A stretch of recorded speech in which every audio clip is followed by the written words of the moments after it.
Hello, my name is Ilana Masad, and I'm pleased to welcome you to the 2022 Brooklyn Book Festival's virtual festival day for a conversation with Elif Batuman, Ella Baxter, and Chen Ho. Their books are available for purchase at the links below.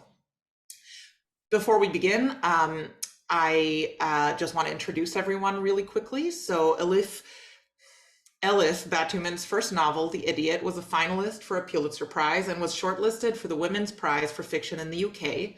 She is also the author of The Possessed: Adventures with Russian Books and the People Who Read Them, which was a finalist for a National Books Critics Circle Award in Criticism. Her latest book is Either Or. She has been a staff writer at The New Yorker since 2010 and holds a PhD in comparative literature from Stanford University. Ella Baxter is a Melbourne-based writer and artist. Her debut novel, New Animal, has been released in Australia, the UK, and the US. She is currently working on her second book, Woo Woo. Chen Ho, is that the correct pronunciation of the new book, Ella? Yeah, it's perfect. Okay, awesome. Woo woo. Woo. Chen Ho is a doctoral candidate in creative writing and literature at the University of Southern California, where she is a Dornsife Fellow in Fiction. She has an MFA. Woo, indeed. I'll stop. She has an MFA from the University of Nevada, Las Vegas, and her writing has been published in the Georgia Review, GQ, Harper's Bazaar, Guernica, The Rumpus, Apogee, I think. I think so, yeah. Yeah, McSweeney's Internet Tendency, and others. She was born in Taiwan, grew up in Southern California, and lives in Los Angeles. Fiona and Jane is her debut book.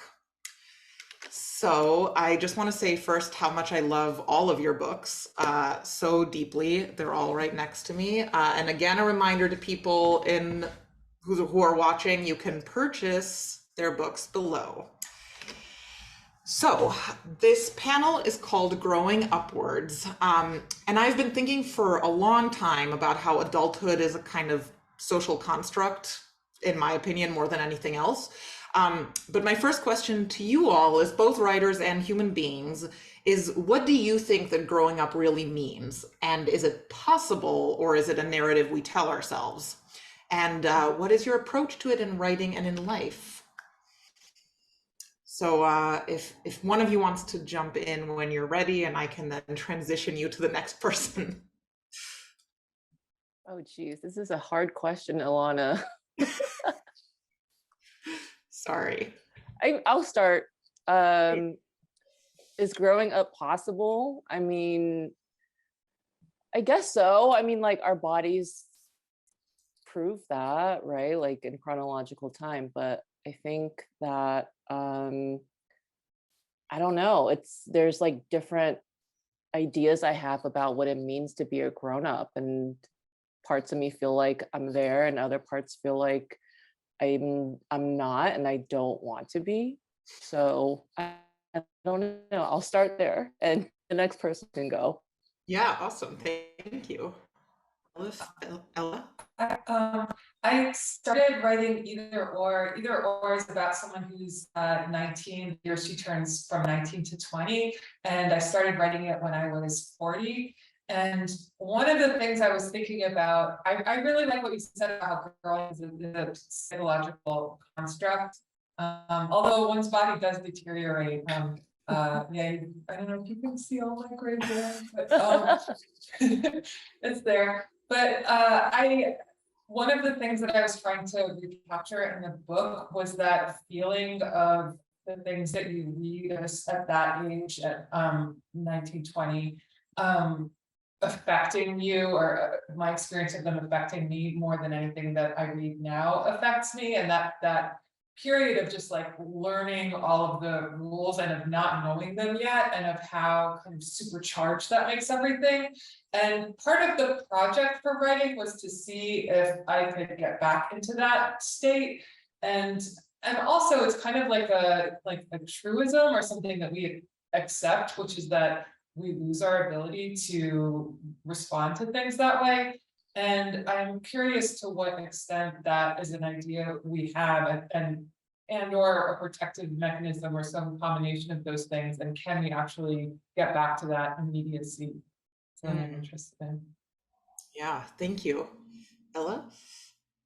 I don't know. I feel like growing up, it's the wrong word. I feel like I kind of grew wider, like I can hold more, I can accommodate more people, I can kind of behave in ways that aren't knee-jerk reactions now, you know, but that it was subtle. It was a really slow kind of accumulation of basic life skills, I think, that happened for me. I recently had a baby and I didn't feel like an adult before I had a baby, and having him has not made me feel any more adult, but I feel like I notice I can hold a lot more at once now, and I think maybe it's just practice or necessity. I don't know. Growing up, I don't think it's up, maybe. Yeah. Right, maybe it's just growing. Growing, spreading. You all have plants in the background, so I feel like that's also very perfect for this metaphor. So Nice growing sprouts. right, yeah, exactly. They're not growing in particularly clear shapes, right? So Ella, actually, near the end of your book, there's this beautiful line about how every person was once joined to another upside down in the belly. Only ultrasounds and the gods can see you in there. And all three of your books really wonderfully depict beautiful, complex, and very different relationships with mothers, or the aftermath of relationships with mothers. So I'm curious, how did you approach these relationships between your protagonists and their mothers? And what was important to you about those relationships? It's like complexity, isn't it? Like there's so many layers, and there's like this archetype of mother, and then the expectation you have of being mothered and also mothering. And I think it all comes to a horrible collision in like your late teens, early 20s, where you realize your childhood was different from others, and you realize perhaps the way you respond to the world has been really influenced by those who parented you. And I feel like, you know, now I've made peace with a lot of that, and I see like how privileged I was in a lot of ways, but I was really kind of warring against it in those early years. And so there's just so many layers. I think we expect a lot of mothers now that I am one. It's too much.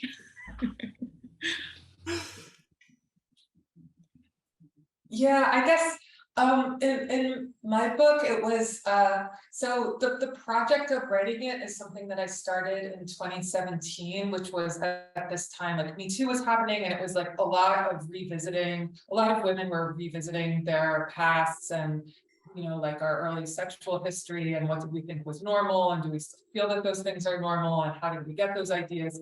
And it was important to visit that period of time where the main character's ideas were being set. And for me, the relationship with the mother is kind of key, because that's where you learn everything. That's where you get the model for love, for how to love another person, and that's when you experience love for the first time.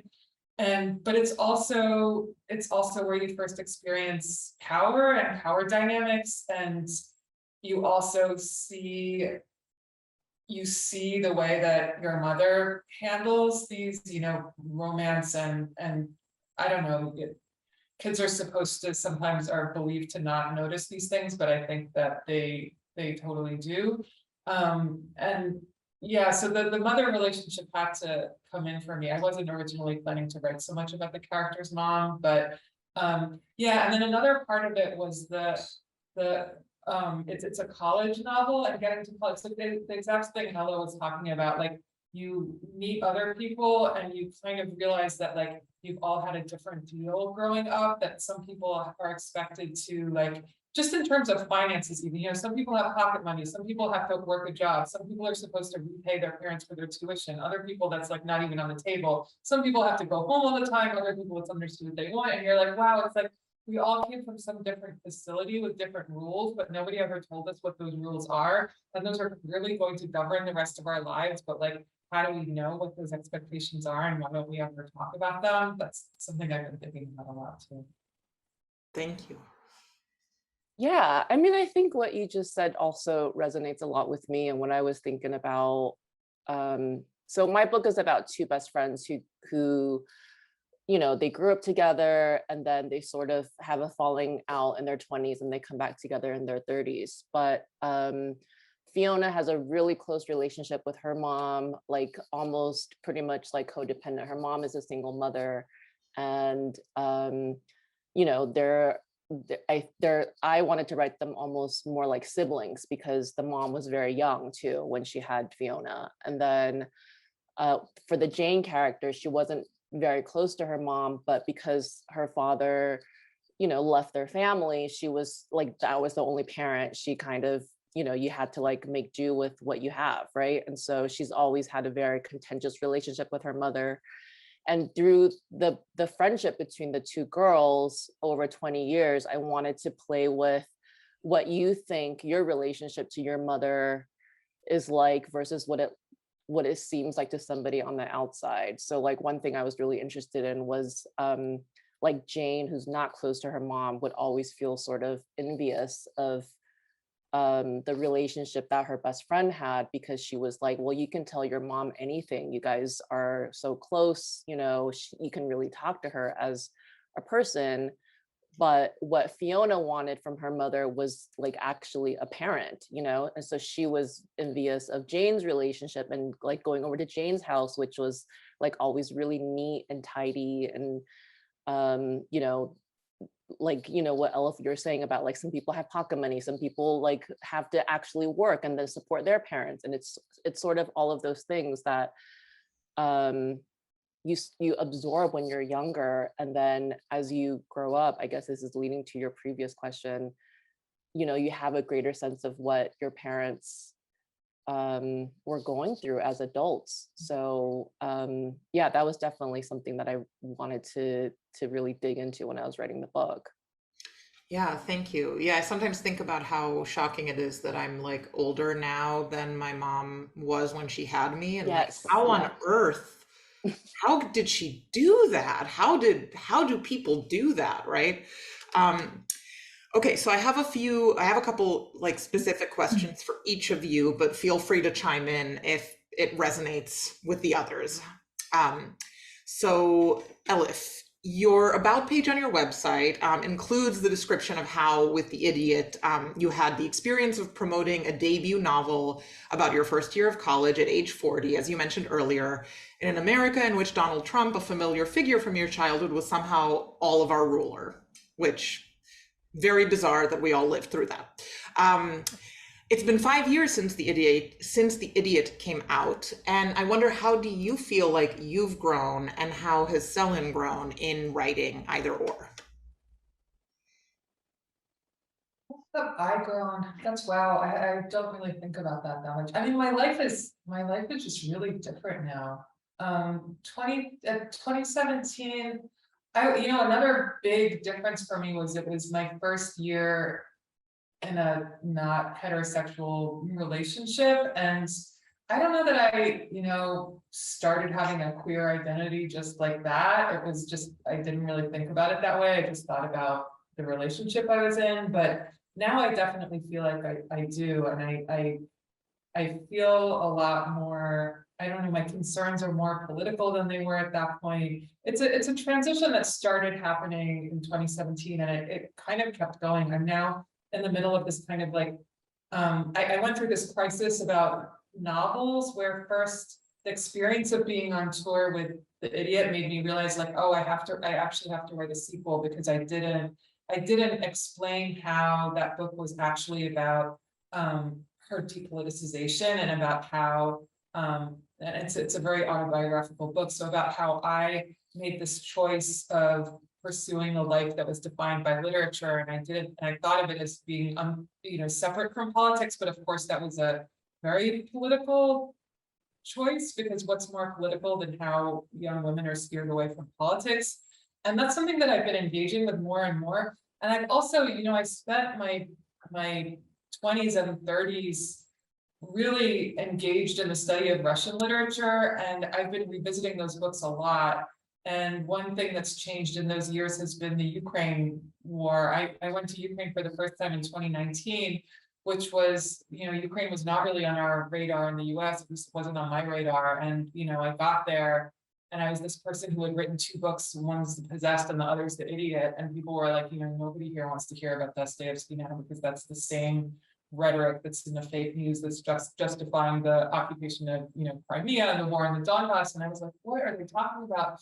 But I realized that it was right. So like, I'm on this whole ideological journey of what is the ideology that I actually got from these novels, and to what extent can we actually, there was a time when I was like, oh, so novels actually, they were holding me back. It's one of those mechanisms that helped me survive a difficult time. But then, I'm now still using this survival mechanism that is now preventing me from experiencing my true freedom as an adult. And now I don't think that, but I do think that novels, we have to decolonialize the novel. We have to like depatriarchalize the novel. And of course, that's something that's happening. It's like, it's in the process of happening, but it's something that I've become a lot more conscious of and trying to engage with more directly. Thank you. Yeah, I did notice in reading Either Or how much Selin describes people's bodies, specifically women's bodies, and I was like, there's something happening here that I very much enjoyed. Actually, I gave it to an authenticity reader because I was just curious what that process is, and I also I wanted a super woke Zoomer to read it and be like, because it has a lot of 90s ideas in it, which are offensive, but you're supposed to understand how she reached those conclusions. And I wanted to know, is there anywhere in the book where, you would be so alienated that you would stop reading? And she was like, you don't describe what the men look like at all. And you really describe what every woman, you find out if she's pretty or not. And it's this long litigation. Anyway, yeah, that's a thing. Right. And it's interesting how that can hold two positions, right? Of both, well, is this the internalized misogyny that brings that, or is that also potentially a burgeoning queerness that is not for sure. aware? Yeah. Thank you so much. Jean, so the first story in Fiona and Jane, The Night Market, includes the narrator Jane telling her mother something painful about her father, as you mentioned before. And Jane narrates, I had no way of knowing then that I'd regret everything that followed for the next 20 years of my life. And that line is just, like this fist around your heart immediately. And it's so early in the book too. And so that stayed with me at least, it stayed with me as this idea of Jane's regret, and how it sort of accompanies us as she does grow older, as she and Fiona both grow older. And so I was wondering, how did regret become this kind of important part of Jane's character, and what role, if any, does it play in your writing life? Oh God, Ilana, you're such a good moderator. This is very hard. Oh God, that line, I guess, talk about authorial intrusion. How embarrassing. I mean, I don't know. I feel like regret is like, there's like a massive Venn diagram in my mind of like regret, nostalgia, like fantasy, and like clairvoyance, and like all of these sort of like feelings for which that all like sort of touch each other in this like massive Venn diagram. And so I don't know if the Jane character is like regretting, like I don't know if I would characterize her as like somebody who lives with regret for 20 years. She's also just sort of like somebody who, I don't know, like wants to have a good time and is sort of just floating around for a lot of her 20s and parts of her 30s. And I mean, in that story, which is the first story, and then it's sort of like tied into the last story. So there is like regret about outing her father. I mean, you know, spoiler alert, that's what happens. It's in the first story. I think it's okay. Yeah, yeah. So, you know, you'll find out on like page 20. But I don't know. I feel like maybe again, this is part of your question about growing up too. I think that regret, at least for me, tends to be a feeling that I have like now that I'm older than like previously when I was in my 20s. I don't think I ever regretted anything because I just didn't have enough perspective to be like, oh man, I really missed out on doing that, you know? And so like, for example, these days I'm like, man, why didn't I like study abroad when I was in college, or like, you know, things like that. Like I'll never have that time back. And so I think it is a part of aging and growing up. But at the same time, like now that I do have that consciousness around regret, it makes me like do things and take risks in a way that I couldn't possibly have imagined doing when I was a younger person. Mm, thank you. Yeah. And I realized I didn't let other people chime in if you had any thoughts on like how you've grown uh, in your writing, and or how regret features in your writing, if anybody else wants to chime in. I was just thinking then when you said the study abroad thing that I feel like some of my regrets from my 20s is that I had such a limited imagination of what I could do. I just didn't take opportunity. I didn't see opportunities for myself. I worked a crappy retail job. I studied something I was like barely interested in. You know, the whole goal was to like find stability and income. And I didn't entertain I didn't start making art till my late 20s, even though I had all these urges and impulses to do it before. But it was like, it just seemed like something that wasn't available. I just didn't even let the thought plant itself. And I'm like, why? That would have been that I could have gone to art school. I understand that's available now, but it's, you know, there's a lot of other things that influence it now. Then would have been a really fertile ground for it. But yeah, there's a lot of regrets, I think. Oh, you bring up that's such a, I'm sorry, just what you just said right now, Ella, you bring up such a good point though, because maybe part of why I couldn't imagine studying abroad back then, because was like, how could I imagine taking out another loan or like figuring out how to pay for it, you know? You're broke as, it's like at the brokest time. For me, I mean, I don't know, but yeah. Yeah, but maybe that's the thing about regret too. It sort of like colors everything in this nostalgic milieu or something.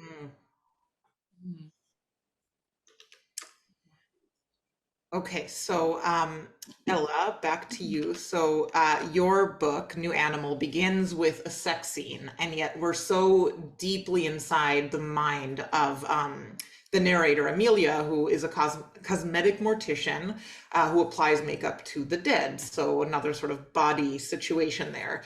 But one of the book's main elements is Amelia's relationship with her body, which she sort of increasingly begins to recognize as something that she's maybe estranged from or uses to numb herself or to escape her mind in some way. And I guess, how does the body figure in your writing in general? And what do you think about the body's changes as it lives on?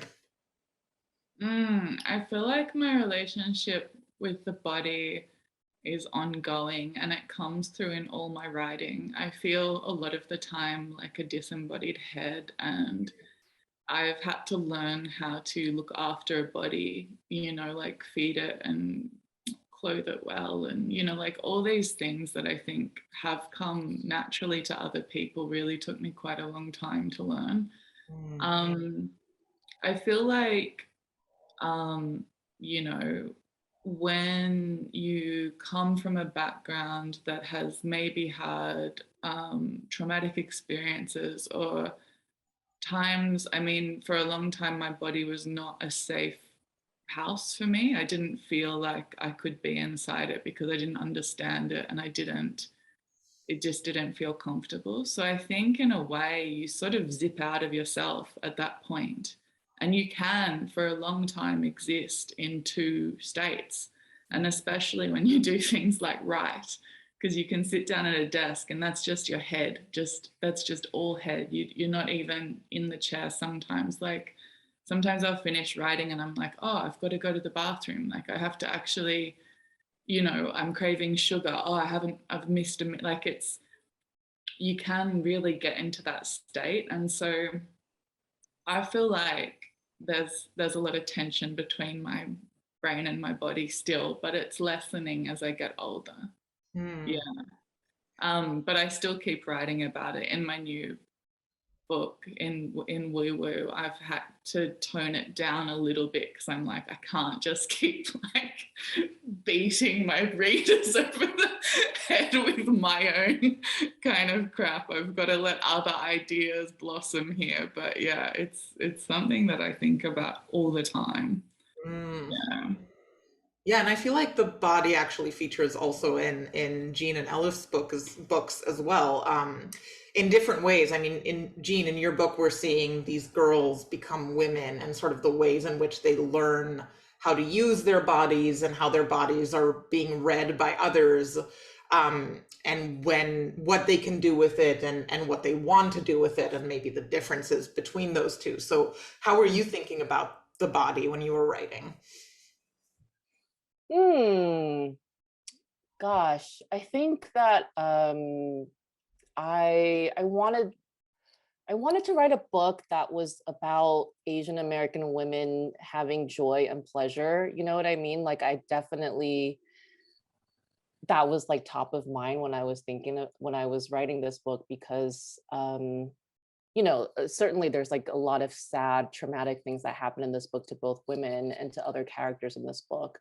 But I wanted them to have sex and enjoy it, and have like complicated feelings about feeling deserving of like love and happiness and pleasure and all of that kind of stuff. So, I try to put moments in there where like there's a scene where Fiona is like hooking up with some random guy that she met at a bar, like after she had gotten out of this really toxic relationship. And there's a moment when she's like, oh, I suddenly remember that my body belongs to me and that it's my own, and then I have like some instances of like intimate partner violence in the book, which is something that I also wanted to address for these Asian American women, because I wanted to show sort of like the whole range of how your body can feel like it doesn't belong to you,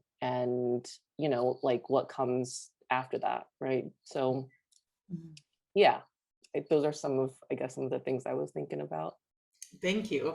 And Elif, I really noticed sort of the difference between the idiot and either or, and that either or, it was almost like Selin suddenly woke up to the fact that she had a body and could talk about it, in a way that in the idiot, it always seemed like she was sort of skirting away from the body, even though like you knew, that she has a crush on a guy and is feeling things. It was all very much in her head and not down here, which she sort of seems to discover in the new book. So how did you think about it in the new book as opposed to the old book, the first book? Well, the first book I actually wrote, so it was based on experience that I actually had, like on a crush that I actually had in my first year of college. And I wrote the first version of the book in my early 20s, and then I didn't edit it until 15 years later, but it's still very much that book that I wrote then. And I was very surprised by some of the reception of The Idiot, where I guess this is a spoiler, but nobody has sex in that book at the end. And I was surprised by, it was a vocal minority of people who were like, either very frustrated or angry or confused or just have some issue about that. And that kind of made me think back to, at first it seemed like that response was kind of coming out of left field. And then I was like, what is it that feels sort of familiar about this? And then I was like, oh yeah, this is reminding me of actually my second year of college when I went back and I felt like my first year had been a failure because I didn't actually have sex with this guy. And everyone was making like this, I had this experience of going back to school and people being like, so what happened over the summer that I spent the summer with this guy? Did anything happen? And I remember having to say like, no, nothing happened, even though I felt that many things had happened, but that thing had not happened. And so I wrote it at a time when I was thinking about what makes a woman's life a story, what makes a woman's life narratable. I was also at this like in a queer relationship and realizing that I just emotionally and logistically, it was much easier for me to be in a queer relationship. Not just like, oh, men are bad. Like I was, there's just all of these ideological structures that were not there. And for me, I experienced this being much easier. And I was like, why didn't I do this sooner? And then I was thinking about how I had experienced, because a crush feels kind of biological when it's happening to you. But then I read Compulsory Heterosexuality by Adrienne Rich and Dialectic of Sex by Shilmer Firestone. And both of those authors are, and I would never have read second wave feminism. It was obviously around when I was in college and I didn't think it was for me. So, that's another reason that I wrote the book, is to restage those encounters and to remember why did that look like it wasn't for me. But so I was really thinking a lot about to what extent or what we, it would be kind of a cliche that when I was living as a heterosexual person and I would be talking to my heterosexual female friends and we would all be like, oh, wouldn't it be easier if we could just date each other? Too bad we just, we're not lesbians. What does that mean? Like, what does it mean, too bad that I'm not a lesbian? What does that, to what extent are physical responses actually conditioned by aesthetic responses that we have to literature? All of the books that I was reading that I was in love with, Anna Karenina, Eugene Onegin, they're really sexy books, but they're all about this one thing. But couldn't I, that is what I desired, but couldn't I have desired something else? Isn't there more, is it possible that desires are actually freer than I thought they were? I mean, now I think that they are. And so that's something that I was really looking at. And I was trying to situate in her body the different responses that she's having. And I was trying to think about the extent to which she's interpreting them as being biological, and maybe they are, and maybe they aren't. And it's obviously a complicated interweaving, but yeah, it's almost like the question itself was so complicated that I wanted to answer it in the form of a novel, because a novel is a form that lets you go kind of moment by moment and be like, first I experienced this, and then I heard that, and then I read this, and then, I went to bed and I was thinking about that. And it really lets you get into the granularity of experience and thought in a way that it's hard to do in an essay. Mm-hmm, mm-hmm. Thank you. So this is now again to all three of you. So each of your books deals in some way with aging, whether it's becoming an adult and what that means in college, seeing the agelessness of death and how it can sort of affect anyone, as well as dealing with the death of a parent and how that does. What if someone's like, I can't, like, oh no, I have to go. Sorry. What if I just learn mortality from this? Sorry. No, you're good. Yes. There's a lot of mortality thoughts, I think, in all of these books in different ways, but and Jean, your book, of course, is also about aging alongside someone who is in and out of your life and like what that looks like. And so I wonder, how does each of you think about aging and your own sort of relationship to the passage of time in relation to your writing? I think this is actually just, hearing you talk about queer desire and, like sort of restaging all of that in your second book, Elif. I think one of the things that made me think of is that is wonderful about aging is that you come to realize that desire changes all the time, so it's like what you thought was sexy whether it was like what you thought it was biological, or it was like socially informed by all of these master narratives that we get since, like, you know, ever since puberty or even before that, all of that can shift, you know? And so, you know, in my book, in the first story, like we were talking about earlier, Jane discovers that her dad is in a queer relationship. It's like this big secret, but she is also having sort of like exploring her own queer identity with like her piano teacher. And then sort of because of what happens with her dad, she like gets really spooked. And then, you know, throughout her 20s and 30s, she sort of just, I mean, it's never been an issue, never been closeted or anything, but I think for me, I wanted her to sort of like never really have like a big coming out moment, or like have a lot of like neurosis around that. And then in the last story, she's like really attracted to this like hyper masculine man who is like, you know, comes from the military and is like very reticent and all of this kind of stuff. So I think I wanted to show sort of like over the 20 years of this friendship that they had. One way of seeing things is like how desire sort of like fluctuates and changes shape throughout.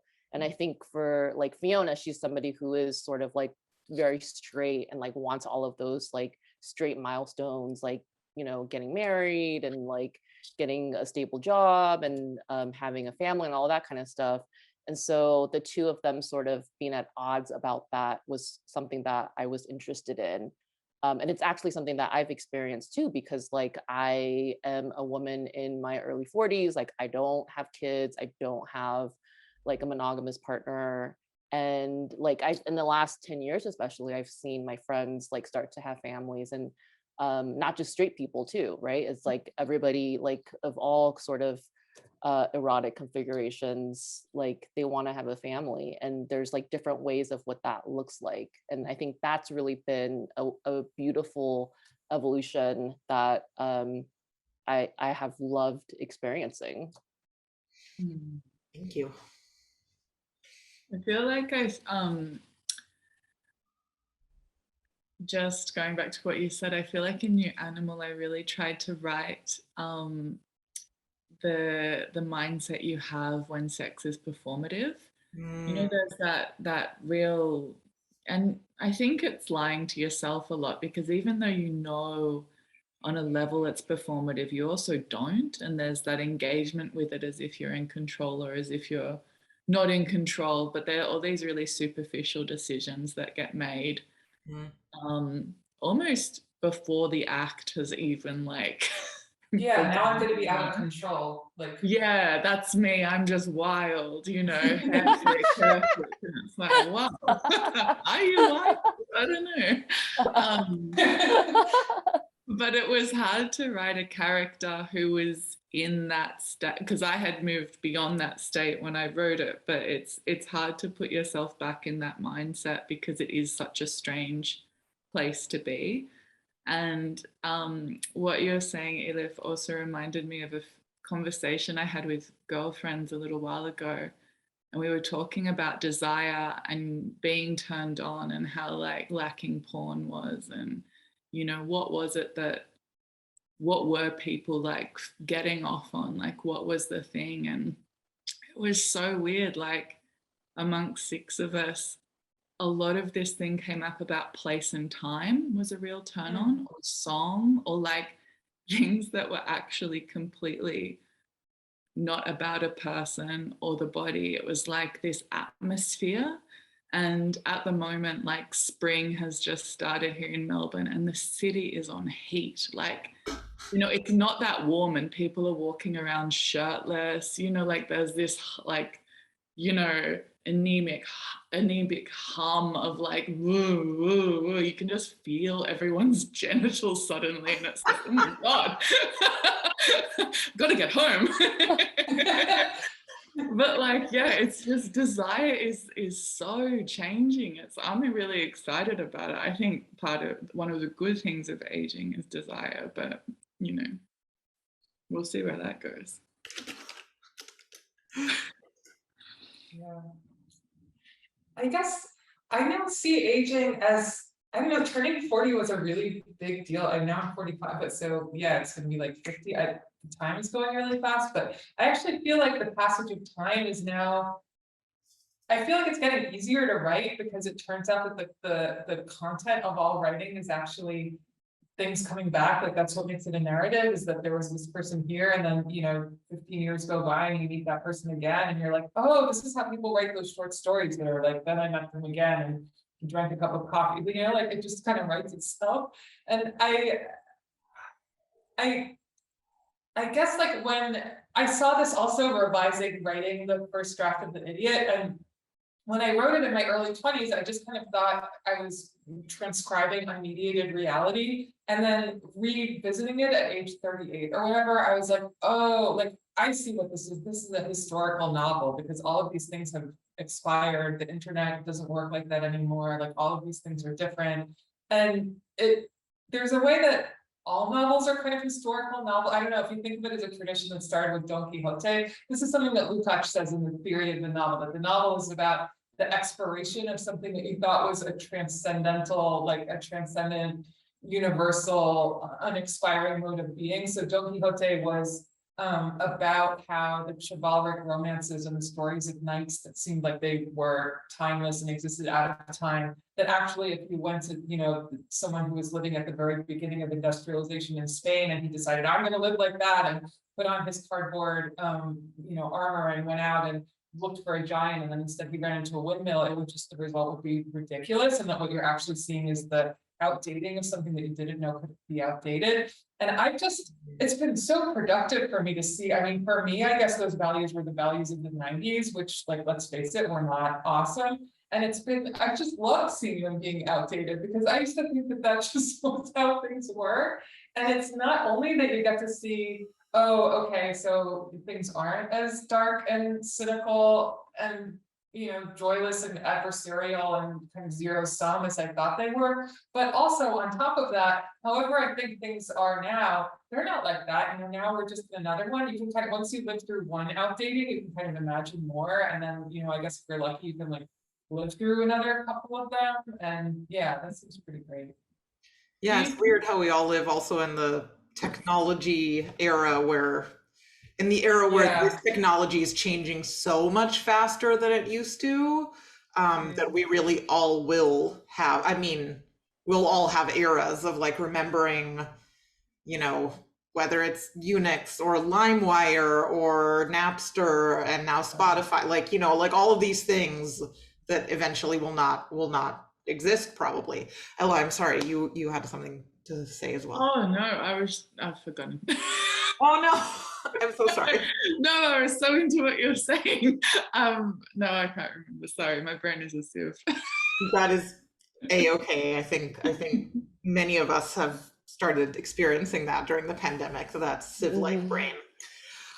So another thing that I wanted to ask about is the first person, because you all use it to some extent or another. Jean, I know some of your stories are in third, but many of them are in first. And Elif, of course, your book is all first person, and Ella as well, your book is all first person. And so I'm interested in sort of what does first person allow you to do or restrict you from, and how do you feel like that's productive for you? I think what third person would let you do the one would be to jump subjectivities. That's one thing that would let you do. Another thing is it would give you a certain distance. And I don't want either of those things. I don't, I have enough to do with my own subjectivity. I also tend to write very autobiographically, and that's also because I know I have friends who are novelists who say that, if I thought that I had to just write about myself, it would feel like, I find the ability to write about other people very freeing. I find it very freeing to jump from one subjectivity into another and to see how this person sees that person. And I can understand that intellectually, but I do not feel that. What I feel when I try to write about other people and to write from different subjectivities is that I feel the opposite. I feel like I'm being censored. Why am I not allowed to write about the way that things actually are and about my actual experiences? And now, on top of trying to figure out all the stuff that I'm trying to figure out, now I have to invent some other person and pretend to care about them. Like, what? Why? And there is a obstacle with writing with the first person where I can see that if it was third person, maybe I would get a little more distance, but I'm not really seeking that distance because because an important project for me in these books was overcoming shame. Was actually like I wrote both these books after spending some time in therapy, and before I started therapy, I thought that I always knew I was depressed, and I knew that depression was supposed to be related to shame. And I actually went to a group like, because I was trying to get some drugs, and you have to go to a group. I was in an HMO, whatever. And so I was in this group therapy class for depression, and they would it was a CBT class, and they would go around and be like, what's your underlying core shame belief? And everyone would say all these horrible things. And I was like, oh, these poor people, like, unlike them, I'm fine with myself. And then, I just didn't realize how actually embarrassed I was of all the different things that, and then the idiot, I overcame all of this, I overcame all of it, not overcame, but I think I overcame all of this shame over how kind of like dumb I was at that point, but I hadn't even thought about sex. So either or, there was all of the kind of like sex shame to overcome. And I don't want any extra distance from that. Also, I feel that it's easier to be funny in first person than third person. And I don't know if that's just me, or if there's some reason why that's, I mean, I think you do get to pivot a lot, but I can imagine if you're really good, I mean, Tolstoy is really good at third person, and he manages to be really fun. So yeah. Yeah, but most of us can't be Tolstoy, alas. And his first person is actually not as good. Like Family Happy. I'm just thinking about the stuff that he wrote in first person. It's not as fun. I didn't even know he did. That's good to know. Yeah. I was gonna say I feel like there's like a intensity that comes with first person, and one-sidedness that I felt was really necessary to document grief through, because grief is like such a strange, thick thing to walk through, and I didn't feel like I could do it justice in third. I did write part of the manuscript in third because someone suggested it just as an experiment, but it didn't fall in the way that it needed to. And for Amelia, the protagonist, she's just in this utter kind of free fall, and I really wanted to like zoom in on all the like micro levels of that, and where they fell, and where they kind of lay to rot inside her, because that's how it felt at the time. But yeah, it just seemed necessary to describe grief because it is so individual too. Yeah. Isolating. If you're writing about someone in an isolated or alienated situation, it just feels kind of fake to write about that from third person. So maybe it's about subject matter too. Yeah, no, I think you're right. Yeah. Yeah. So my book, all the stories that are from Jane's point of view are in first person, and that just came very naturally to me because I think I just had a sense of her voice. And I think I agree. I think it's like it's easier to be funny in first person because there's more room for like dramatic irony, and you can see how that person is being so stupid and lying to themselves. Like the reader will sense that, but then the character themselves are like so self-involved, or they're just so like not aware of what they're talking about. And I think that there's a lot of like comedic possibility in using the first person in that way. And then so all the Fiona stories are in third person. And I think I didn't write all of the stories in chronological order. They just sort of like came to me, like a seed of a story came out of like one, and then I would follow it to the next sort of thing that I was interested in. And it sort of naturally happened that I wanted to look more intensely at Fiona's point of view in that way. And I feel like there's a way that third person allows you to like really examine someone or examine your character and their world without being like lied to, but by what the character is saying, right? Oh yeah, and you're not confined to what they know. Like you can know things that they don't know. Yeah. And so I think there was just more mystery for me when I was like in the early stages of writing the book. I was like less certain about like who Fiona was. So I didn't have a sense of her voice the way that I did with Jane in first person. And so I just sort of followed that thread, and that's how the book came out. And I don't know, some people really don't like it that I used both first and third.